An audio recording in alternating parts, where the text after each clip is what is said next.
Hi everyone, it's Fitz with your Postgame Walk Talk. I don't even know the score. Kansas State wins 83-82 in overtime. What a game. So many thoughts after this game. I wish I'd written them down. First of all, shout out to the students. Incredible. Jerome Tang really doesn't want you to say that F word anymore. He got on the mic post-game, climbed up on the table to let people to know to keep it about K-State. Be pro K-State. I like the message. The best thing to do, though, is to continue to beat KU. Let's get to my serious thoughts about this game, though. This is the first time I remember K-State beating KU in recent memory. You know, certainly since the 2008 win in here, that I felt K-State didn't play well. Usually it takes an elite K-State effort to beat KU. This is the first time, maybe since that 08 game and the games that team played when they were really athletic and talented and long, that I felt like K-State matched KU athletically and maybe even exceeded them in length. I'm going to say this, KU's going to have problems with TCU. TCU plays like it did against K-State.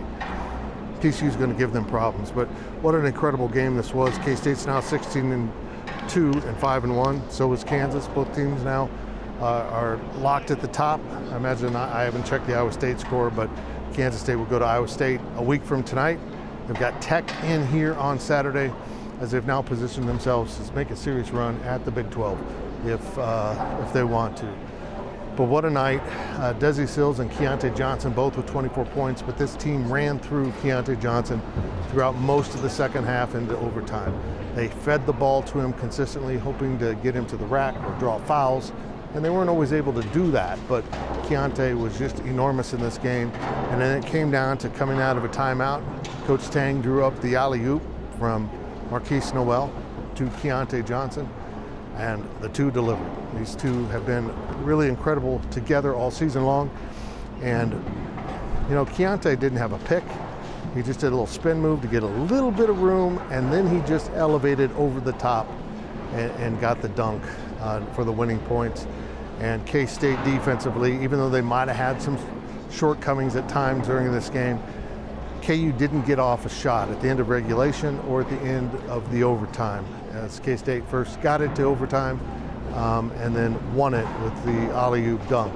Now, Marquise Noel did not play that well. He certainly struggled. He only had 4 points. He had 3 more turnovers, but he had 4 steals, and he continued to make himself important in the game. You know, he really let what TCU did to him in Fort Worth affect him. In this game, he didn't.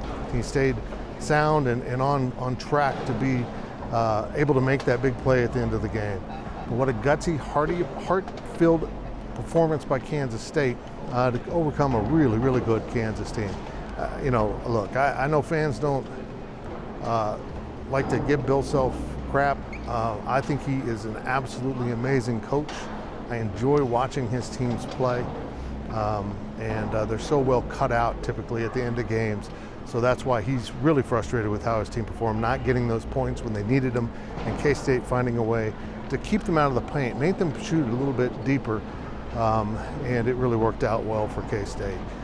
Kansas State now has picked itself up after the TCU loss and moves forward, but there's so much work to be done. You can't sleep on Texas Tech. They're pretty good, and certainly Iowa State up there is going to be a handful next Tuesday. It's going to probably be the other version of this, a really good team coming into a really loud environment, and the fans will be totally invested in it. But now Jerome Tang wants to see what the fans can deliver Saturday when Texas Tech comes to town. It's a Saturday afternoon game. Can they match this energy for teams other than Kansas? You know what? I love that message from Jerome Tang. You can maybe not be unhappy that he doesn't understand some of your hate for KU, all the years of crap you've taken from KU fans. But he really is so much into positivity.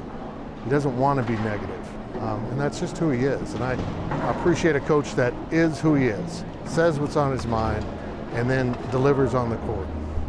Jerome Tang and the Cats, they're for real. They're for real, folks. Strap in. This ride is about to get very interesting. K-State wins against Kansas in overtime.